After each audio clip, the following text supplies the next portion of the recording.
My girlfriend and I were together for 4 years and then she cheated on me. This happened a few months ago. My girlfriend cheated in our apartment while I was asleep in our bedroom.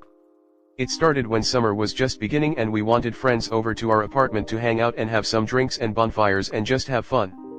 By chance, I was picking up food for the both of us when all of my childhood best friends, about 6 guys, showed up together to where I was picking up the food. I was excited to see them all and it was a Friday night and I invited all of them back to our apartment to have a bonfire and hang out. They all accepted and that night was one of the best night I had had in a long while. This began to be an event we had every weekend and we were all loving it. My girlfriend has always been too touchy when she has been drinking, but she had always assured me she would never ever cheat and that she despised cheaters, so I wasn't too concerned when she was talking to my friends and getting a little close, because I had absolute trust in her. One of my friends had recently gotten out of a long relationship and he was a lonely person. They had some things in common and that would keep them talking through most of the night. One thing they bonded over was they had both lost an uncle that they had cared about. She called it trauma bonding. Fast forward a few weeks and we're still having the get-togethers. We partied until about 6 a.m. and I decided to smoke some weed with a few friends, and that ended up putting me right to bed. I passed out on our couch and I woke up in our bedroom around noon pretty hungover.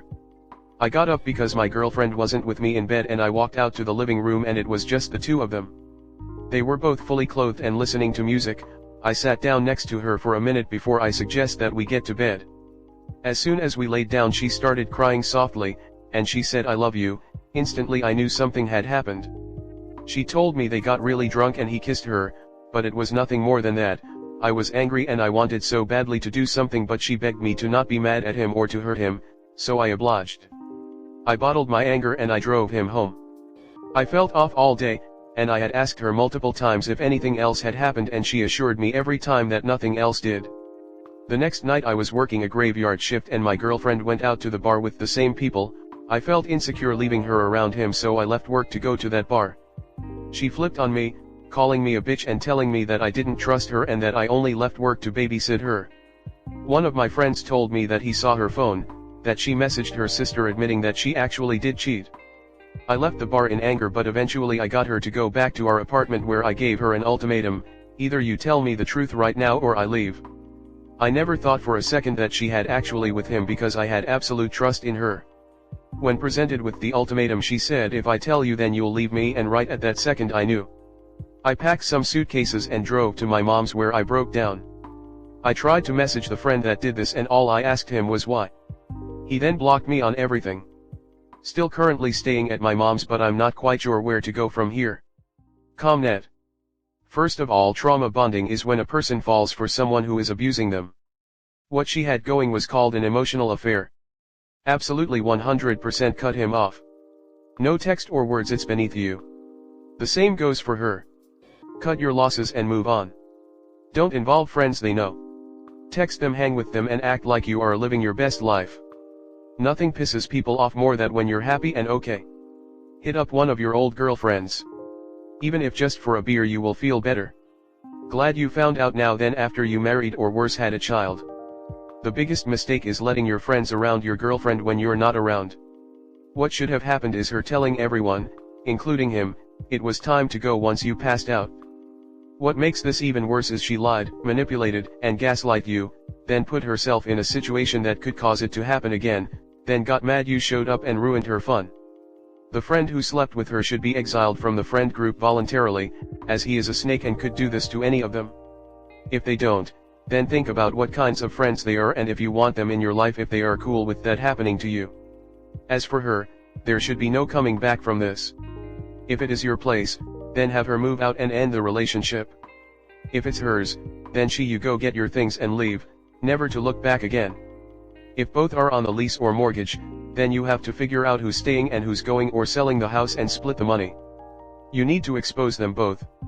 Hopefully your other friends will unfriend him and make him feel like crap. If any of your other friends don't do these things, then they truly ain't your friend either. I'm sorry this happened.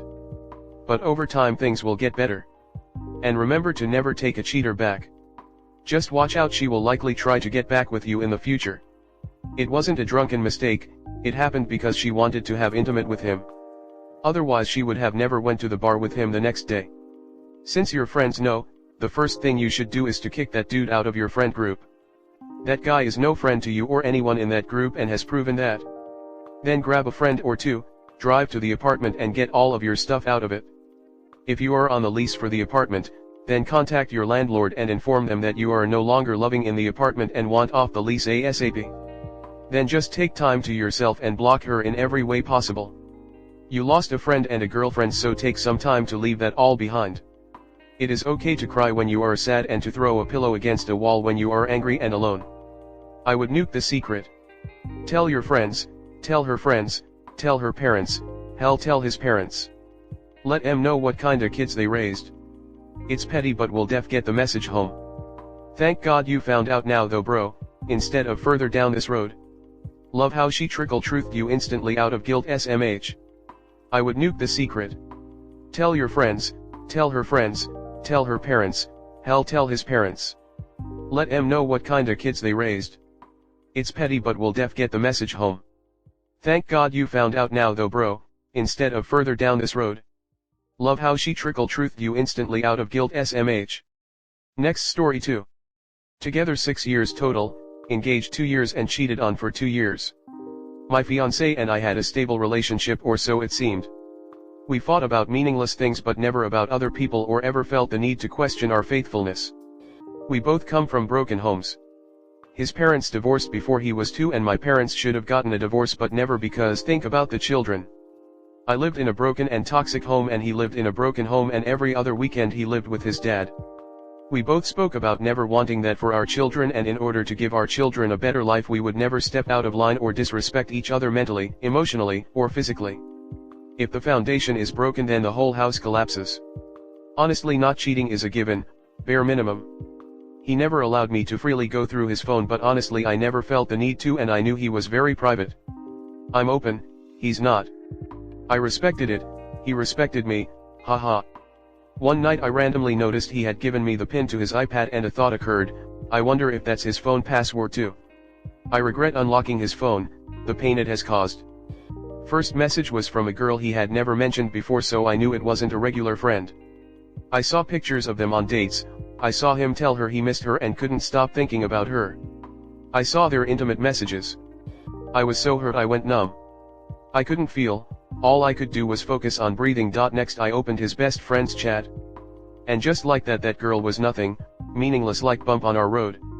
In those messages I found out my fiancé, who I loved and trusted with my life, my heart, and my health, had been cheating on me with escorts and intimate workers. Multiple. Thousands of dollars worth. Maybe 10 girls, not sure how many thousands of dollars, but more than 3K. I traced it back to 2 years worth of cheating. I feel like an idiot. The amount of trust one had for this man now seems so ridiculous. I saw no signs. He would dash at night after his regular job, and that's what excuse he used to go out to hotels/motels at night to cheat on me. He told me he was working and I was at home, believing him and saying a prayer every night before heading to bed that he would come home safe after driving around the city delivering food. I prayed and worried. Meanwhile he was clapping cheeks. I live with him and my room is no longer available in my family home. I have no saving and I'm between jobs. I feel lost. I lost so much. He didn't denying anything and answered all questions. Once I woke him up at 4 a.m. by throwing his phone at him. He asked for forgiveness and chance to make it work. He cried. He gave me full access to everything. I said yes to marrying him. I was creating a life with him. He was my person. We never wore condoms because I have fertility issues, so we knew pregnancy wasn't a concern, and although we didn't want to purposely get pregnant, we wanted to have a family together. I feel so violated. I loved and trusted so purely, I'm embarrassed of it. I never even allowed a man to flirt with me. It was never hard staying faithful. Comment. Wow, I'm so sorry this happened to you, sending virtual hugs. Did he give you an engagement ring? Sell it for a down payment on your new life. The key word is give. It was a gift. Get tested and get away. As hard as this is, do not under any circumstances give him a second chance. He is a serial cheater, and a narcissist. I hope you read this and understand the only couples, and they are even few, who can reconcile and have a healthy relationship do so under these conditions. One-time episode. Out extreme guilt and remorse, cheater confesses right away. Counseling, therapy, and consequences are put in place. Your fiancé would have never told you any of this had you not found it. Remember that fact no matter what he tells you. No matter how many tears he sheds, he'd have never shed a one if you hadn't found out. He'd have married you, lied to you, and slept with these women continually. Remember when he guilts you and begs and pleads, that he would have kept this to his grave if he could have. He tried to steal yourself.